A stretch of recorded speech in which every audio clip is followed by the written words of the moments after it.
la muerte es el resultado del pecado. Claro, claro. La muerte entró después. Con la inmortalidad hay que ganársela de vuelta. Ahora, a partir del pecado hay mortalidad e inmortalidad. Antes había inmortalidad. Entonces esa fue la finalidad de la Pero creación. si dicen que es inmortal, entonces el hombre no muere. No muere. Porque sigue viviendo después de muerto. O sea, no muere Pero eternamente. vive en la eternidad, pero muere. Sí, físicamente sí. Por eso es Muere. inmortal. Es mortal, sí. Claro, no es inmortal. No, es mortal. Porque ahí está la confusión. No sé si se entiende dónde está la confusión. Sí. No, pero estamos hablando de cuando Dios lo crea. La naturaleza humana fue creada inmortal o mortal. Si fue creada inmortal, dice acá está. Le hubiera creado inmortal, le hubiera hecho Dios. Dice. Entonces él dice que no lo pudo haber creado inmortal. Porque si hubiese sido inmortal sería como Dios, dice Teófilo. En Génesis 3 es clarito. Esperá, si lo hubiese creado mortal, hubiera parecido ser Dios la causa de su muerte. Entonces, ¿cómo le crea? Ni mortal ni inmortal. Entonces dice que lo mortal, lo inmortal depende de la observancia de la ley, o sea, de su obediencia. Esperá, de Daniel, decime. Génesis 2 es clarito, cuando la mujer le dice a la serpiente que la serpiente la tienta con comer el agua del medio del muerto, ella le dice, primero le dice lo que le dijo Dios: de todo árbol puedo comer, pero de este no, porque si no voy a morir. Sí. Entonces, ya en el Edén, previo al pecado, tenía conciencia de Que la muerte. Claro, y de hecho, si iba a porque morir... hasta ese momento no había pecado. No, y entonces lo que está diciendo que si iba a morir justamente es porque Dios no lo había creado al hombre para que muera. Pero yo voy a decir algo que dijeron de la serpiente, no habla. Yo sé que... No. ¿Cómo se lo dijo?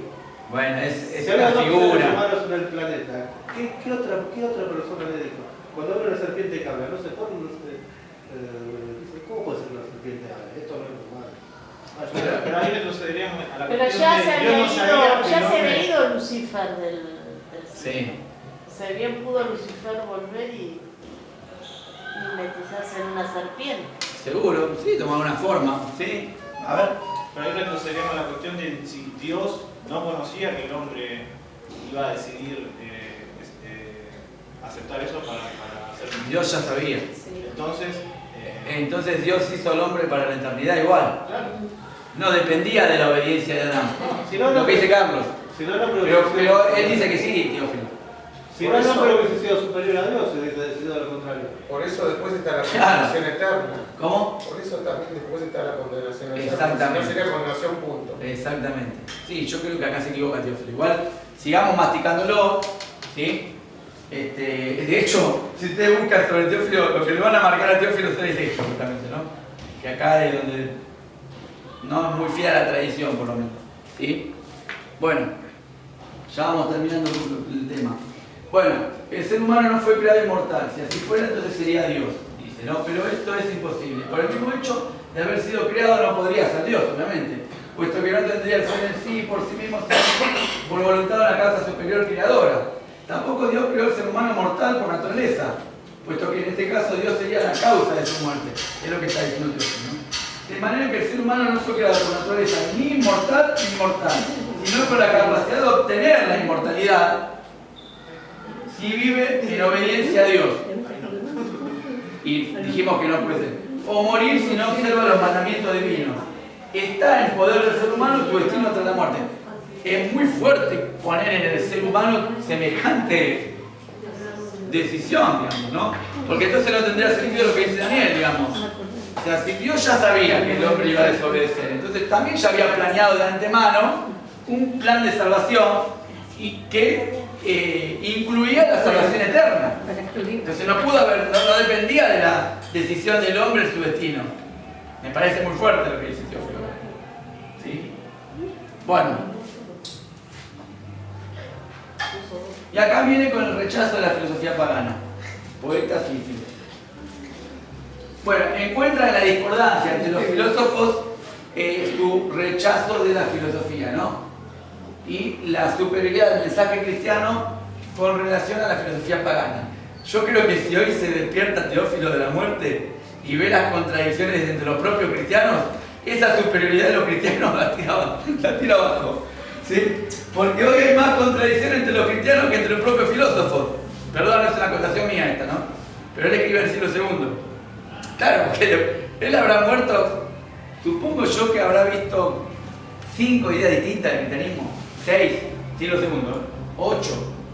Ya Epifanio de Salamina dijo que había 80 sectas gnósticas hasta el siglo IV. 80, que decían ser cristianas, autodenominadas cristianas. Digo, hoy no sé si esto sería, no sé qué pensaría hoy, ¿no? Pero bueno. Entonces, algunos del pórtico, dice, estos son los estoicos, ¿no? Los del pórtico, llegan hasta negar que haya en absoluto Dios. O si lo hay, afirman que Dios no se preocupa de nadie sino de sí mismo. Bueno, los estoicos hablaban del logos espermaticochas, ¿se acuerdan que vimos? Bueno, pero también no tenía relación con el hombre, digamos, ¿no? Y en esto se puso totalmente de manifiesto la insensatez de Epicuro y de Crisipo. Epicuro también dice que los dioses habitan en una especie de lugares intercósmicos, pero que no se relacionan con los hombres. ¿Sí? Otro dice que el universo todo se rige por puro azar y que el mundo es increado en la naturaleza eterna. Y aún se atreven a decir que no hay en absoluto providencia de Dios. Bueno, acá tenemos una mezcla de filósofos, ¿no? Que pensaban esto. Sino que el único Dios es la conciencia de cada uno. Otros sientan como dogma que Dios es el espíritu que lo penetra todo. Bueno, esto sería el estoicismo también, ¿no? Como fuego consumidor, que todo lo que... Digo, acá, ¿qué está haciendo Teófilo? Lo que hacen todos los que descalifican a los filósofos. Los ponen en contradicción para mostrar que el cristianismo es superior. El tema es si los cristianos tienen un mensaje unificador o todos piensan distinto. Porque si todos piensan distinto, no veo la resultación acá. Pero en el siglo II posiblemente sí. Por lo menos quizás habría una mayor unanimidad que la que hay hoy. ¿Sí? ¿Qué les parece a ustedes este argumento? Bueno, los cristianos hoy no piensan todos distintos. No, lo fundamental siempre hay unidad. Claro, hay unidad. Sí. En lo secundario, libertad y respeto. Y en todo, amor. El lema que nos enseñaron, ¿se acuerdan? Hace muchos años. En lo fundamental, unidad. En lo secundario, libertad y respeto. Y en todo, amor. Esa última parte es la que está fracasando últimamente, ¿no? La de en todo amor no se ve mucho, pero no importa. No pasa nada. Lo que digo es que esta estrategia es anti-Justina. Porque Justina no lo ponía en contradicción a los filósofos. ¿Qué hacía? Los incluidos. Los incluía. Yo no sé si hoy, digo como defensa del Evangelio, si hoy sería bueno hablar en contra de la ciencia, ponerlo todo en contradicción. Digo, no sé si es bueno para nosotros tampoco, ¿no? Por ahí tomar lo bueno que dicen muchas cosas buenas, e incluirlos. Porque siguiendo a Justino, todo lo que con verdad se haya dicho en la ciencia y demás, nos pertenece a nosotros los cristianos.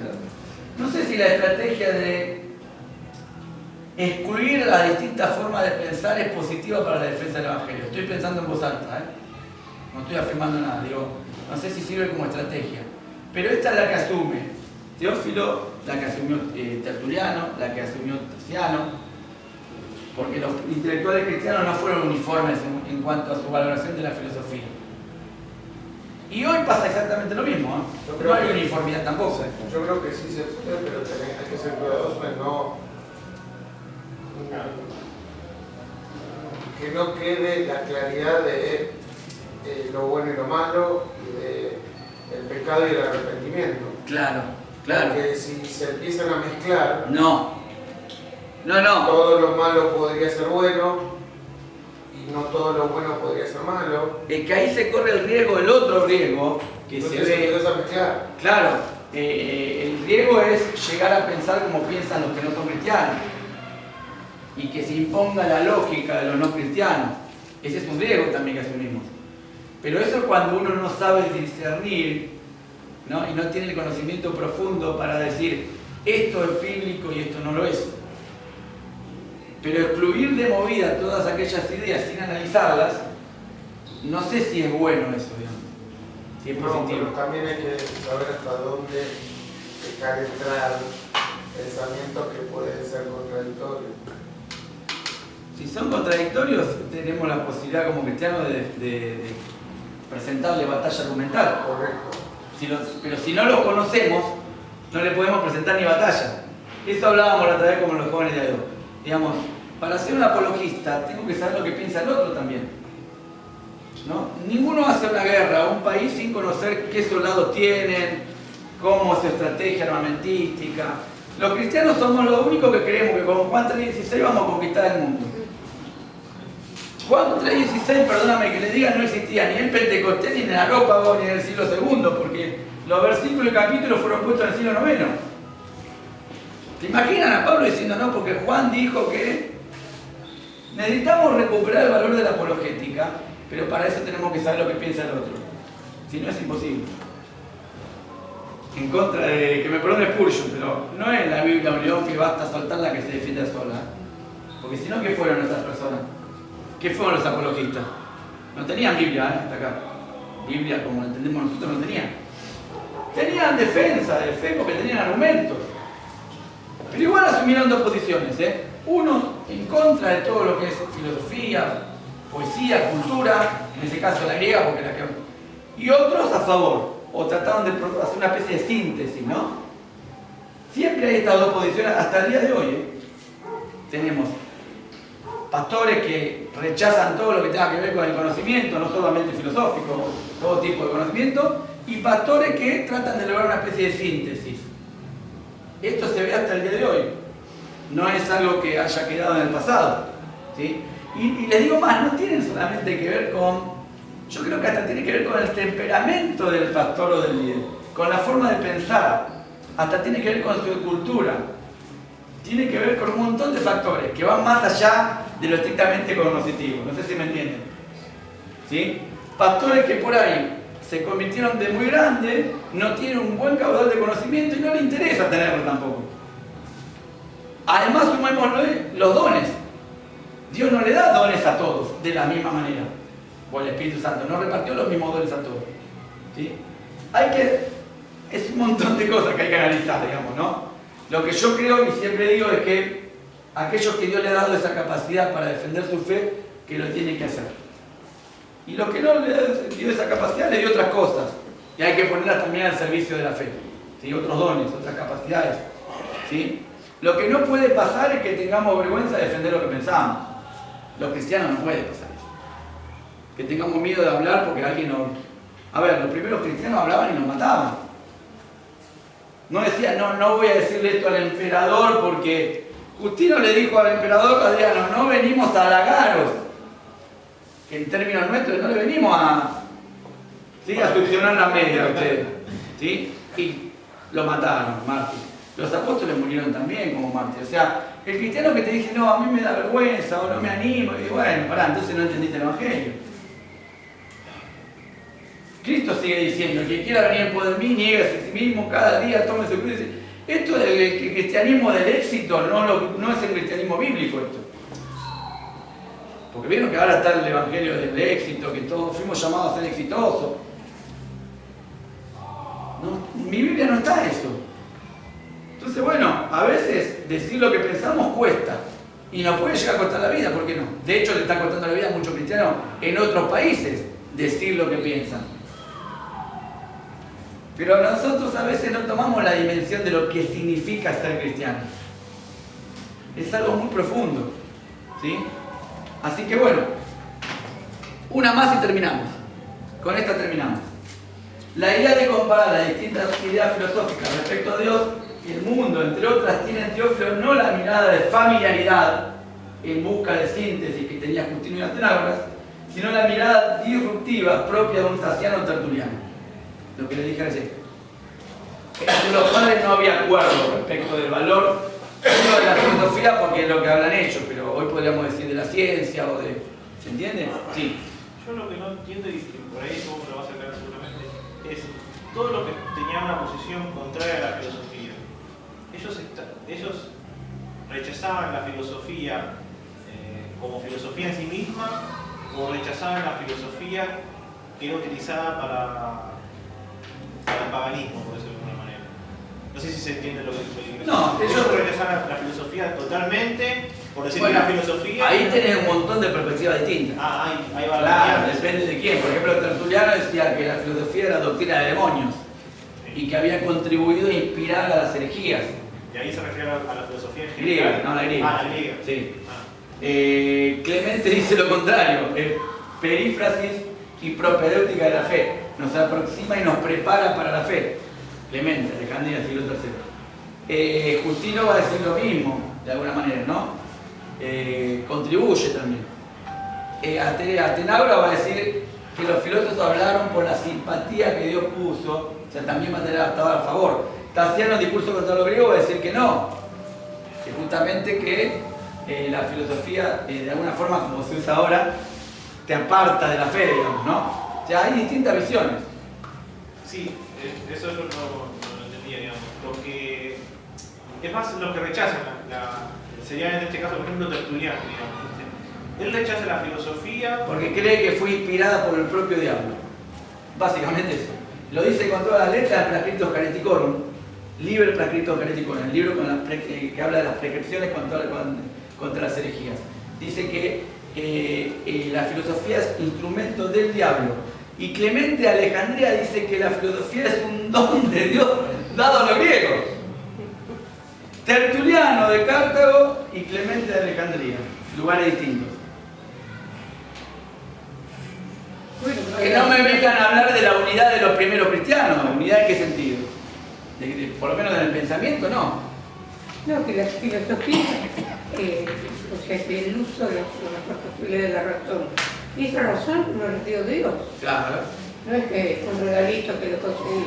Bueno, pero algunos como Lutero la van a estigmatizar porque van a decir que es una razón pervertida por el pecado.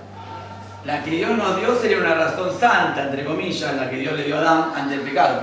Pero después del pecado la razón está atravesada por ese pecado. Entonces, Lutero va a decir que es prostituta, ¿no? En una obra que se llama Contra los Escolásticos, va a decir que las filosofías son meras bobadas. Y muchas de las cosas que dice Lutero las toma del Contra los Académicos de San Agustín. Porque no nos olvidemos que Lutero era un monje agustiniano. Y San Agustín escribe una obra que se llama Contra los Académicos. Ahí los académicos eran los de la segunda sofística, los que negaban la posibilidad de conocer a Dios, ¿sí? Eran los escépticos y demás.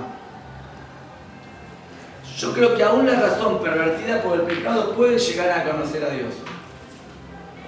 Yo, no Lutero, yo sí. Creo que el hombre, aún con el pecado y todo, puede llegar a vislumbrar que hay un ser superior. ¿Sí? Por supuesto que necesita la revelación, ni hablar, de la de Cristo. Ya eso es obvio. Pero digamos que le alcanza esa luz natural. Porque si no, Pablo, ¿por qué dice eso? Pablo estaría contradiciendo a Lutero ahí. O al revés, Lutero a Pablo, ¿no? Pues Pablo dice que las cosas visibles de Dios, sobre todo, se hacen claramente visibles desde la creación, de modo que no tienen excusa. Lo que está diciendo es que yo puedo conocer a Dios por medio de las cosas creadas, de lo que llamaríamos revelación general. Después necesitamos de la revelación especial, que es cuando Dios se da a conocer por medio de Cristo. Pero no creo que la razón pervertida por el pecado impida que el hombre pueda acercarse a Dios. Yo no lo creo. ¿Sí? La Te iba a preguntar porque Tertuliano, si bien niega la filosofía, digamos, por eso es la pregunta que yo quiero hacer, digamos. Él utiliza... y él utiliza la filosofía, para la claro. realidad, por ejemplo. Y Él sí. utiliza, por eso te digo, no sé si estos filósofos, y esa por ahí, no sé cómo explicar la pregunta, niegan el hecho de filosofar, No, niegan las ideas filosóficas. niegan las ideas filosóficas griegas. Que se nutren, según Tertuliano, son inspiradas por los demonios. Pero la filosofía en sí misma, por decirlo de alguna manera, esa es la pregunta. La filosofía No, que la puede filosofía en filosofar. sí misma no existe. La filosofía son los filósofos. La filosofía son las ideas filosóficas. ¿Qué sería la filosofía en sí? Como una especie de... O sea, las filosofías se plasman en las ideas filosóficas que piensan los filósofos. No, lo que él por ahí está queriendo decir, no sé si te interpreto, la filosofía como, como sistema de pensamiento, Como es decir, metodología. como Ahí metodología. está. Si vos cuando No. te acercás al cristianismo podés utilizar el pensamiento filosófico, Claro. es decir, tratar de buscar la verdad a través de la razón. Clemente de Alejandría, San Agustín, Tomás de Aquino, una lista interminable. Pero Estos autores lo veían de esa manera o veían que los escritos griegos filosóficos eran malos por ser escritos griegos, digamos. No. Contrario a Por eso digo, depende quién. Teófilo va a decir que no hay nada bueno en la filosofía griega porque se contradicen unos a otros. a ver, hoy mismo dentro de las iglesias existe ese pensamiento. Claro. A mí me dijeron, tu problema es que pensás mucho. Me lo dijo un líder de la iglesia. Y que acá mucho Yo le respondería con otra pregunta. Y bueno, tu problema es que ¿viste? pensás poco. le No, digo yo. porque un poco la predicación, en algún momento, no sé en este momento, porque si piensan así, no les doy bolilla, me lo saco de la cabeza, pero era muy común, vos no pensés, vos tenés que creer nada más. Esa es la predicación. Vos no tenés que pensar, no te tenés que preguntar nada, ¿viste? Nada. Yo creo que Y entonces que los que predican no piensen tampoco. Y si no piensan. es que Bueno, te lo digo usted. Yo no dije nada. Claro, porque si no hay que pensar nada, no hay que preparar ni el sermón tampoco. A ver, algunos piensan y piensan mucho, por supuesto, pero en general vos te encontrás con una predicación. lo que pasa es que ahí se está viendo como que si uno piensa es contrario a la fe. Claro. Son cosas contradictorias Claro. o contrarias. Cuando yo creo que La mitad de los padres sí, la mitad no. ya el Señor Jesús es claro cuando dice el que tenga oídos para oír, que oiga. Quiere decir, todos estamos escuchando todo lo que dice Jesús, pero aquel que tiene oídos espirituales va a comprender un poco más de aquel que solo lo interpreta por el raciocinio de la mente. Eso quiso decir Jesús ahí. Entonces, cuando Jesús Yo no lo dice, entendía así eso igual. el que tenga oídos para oír, que oiga, está hablando intelectualmente y espiritualmente. Aquellos que tienen sentido espiritual, interpretan. Yo no creo que esté diciendo eso ahí. A mí me parece Podemos disentir ahí. Yo no creo que esté apelando al sentido espiritual de los fariseos, que fue la mayoría de los discursos a quien se dirigió Cristo. Yo creo que el sentido que tenían los fariseos era el sentido legalista. Interpretaban la ley al pie de la letra. exacto. Pero yo creo que ahí lo que está diciéndole Cristo es otra cosa. Para mí, no sé. A ver cuál. Y me parece que le está diciendo que ustedes que conocen tanto la ley, no han interpretado que esta ley se está cumpliendo delante de ustedes. Eso le está diciendo, pero no está hablando de que no está atacando la parte intelectual, digamos, como vos decís. Lo que está diciendo es que ustedes deberían tener un mayor conocimiento de la ley y entender que eso se está cumpliendo ahora delante de ustedes. Pero no lo ven porque ustedes se han apartado de la ley, de alguna forma. Han creado tradiciones humanas que les impide ver que el profetizado está delante de ustedes. Yo creo que le quiere decir eso, en eso que vos decís. Sobre todo los fariseos, saduceos.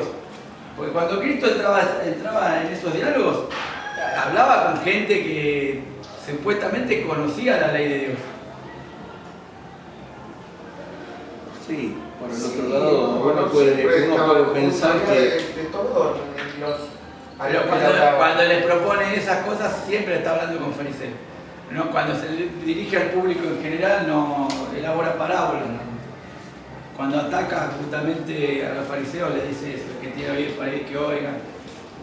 Bueno, pero bueno, esa es la idea. A ver, ¿vos qué decís? No es edificante. De todas maneras, No te digo. lo que yo digo es que para mí no son contrarias. No, es que en ningún momento digo, pero a ver, no son contrarias para vos ni para mí, pero para Teófilo, para Tertuliano, para Tasiano sí han sido contrarias, por eso han escrito y han avalado esta forma de este hiato insalvable entre la fe y la razón. Pero otros pensamos que no. Yo creo, como dice Tomás de Aquino, que la razón conoce de abajo hacia arriba y la fe de arriba hacia abajo. O sea, hay una complementariedad, se retroalimentan. Pero esa es mi posición, bien tomista por otra parte, pero alguien puede seguir pensando como Teófilo, como Tertuliano, y de hecho lo siguen pensando, porque hay gente que no solo que no piensa, está en contra de que piense alguien. ¿No le pasó eso?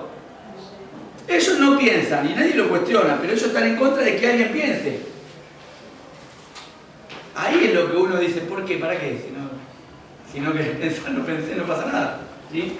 Pero bueno, esto es la historia de la filosofía cristiana. Pensadores que están a favor y pensadores que están en contra. Y hoy, y esto estamos hablando de la filosofía griega, pero hoy podríamos hablar de un montón de sistemas filosóficos distintos. Hay filosofía moderna, contemporánea, medieval, y va a ser lo mismo. Cristianos que estén a favor de ciertas ideas o del uso de la razón para incrementar la fe, para que la fe sea una fe demostrada, si se puede, y cristianos que van a decir que no hace falta. Y no se va a modificar eso, va a ser siempre igual. Porque no depende de cada cristiano, de su formación, de su temperamento, de cómo le haya ido la vida, de su carácter, o sea, depende de un montón de factores. Y más, y depende de los dones que Dios le ha dado también. ¿Se entiende? Sí, Por eso no estoy atacando a nadie que no piense, a mí me da lo mismo. Ahora, si me preguntan a mí, yo estoy a favor de la razón y a favor de usar la razón para defender la fe. Pero podría aceptar que alguien no lo esté y no tendría ningún problema en aceptarlo. ¿Se ve? Bueno, nada, terminamos acá, terminamos el año, gracias porque, bueno, ha sido un año, yo tuve un año larguísimo, tuve el 15 de mi hija, el libro que publiqué, charlas que di en un montón de lugares, gracias a Dios, que me siguen invitando a pesar de que saben cómo pienso, pero fue bueno. Eso es interesante, ¿no? Porque en el fondo se ve que hay gente que quiere por lo menos escuchar otra postura. La verdad que sí, la verdad que... y son jóvenes generalmente que me invitan, ¿eh? Eso es más interesante. Es interesante porque creo que, bueno, siempre salen contentos, como que nunca habían escuchado esto y que con ganas de invitarme de nuevo. Y a mí me pone bien porque en realidad ese es mi ministerio. Dios me llamó a esto. No podría hacer otra cosa que lo que estoy haciendo acá. Estos son mis dones. Entonces, escribir y dar charlas. Así que en ese sentido estoy contento. El próximo año, si Dios quiere, vamos a seguir trabajando distintos temas, ¿sí? Distintas problemáticas, autores del siglo II, del siglo XII, del siglo XX, vamos a mezclar como hicimos este año, más. Incluso problemáticas más modernas, temas que nos preocupan a todos hoy, sobre todo como cristianos.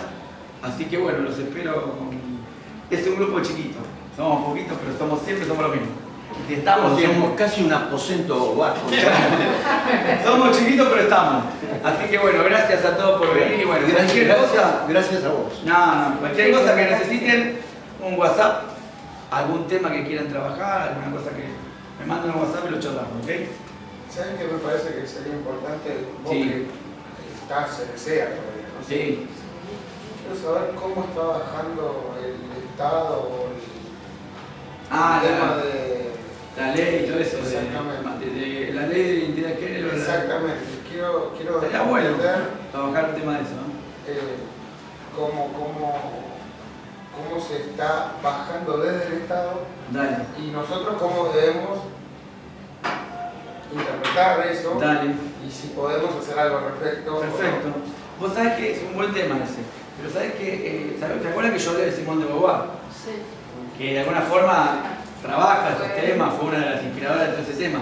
Pero sería bueno preparar bien la misma ley, traerla, desarrollarla, discutirla.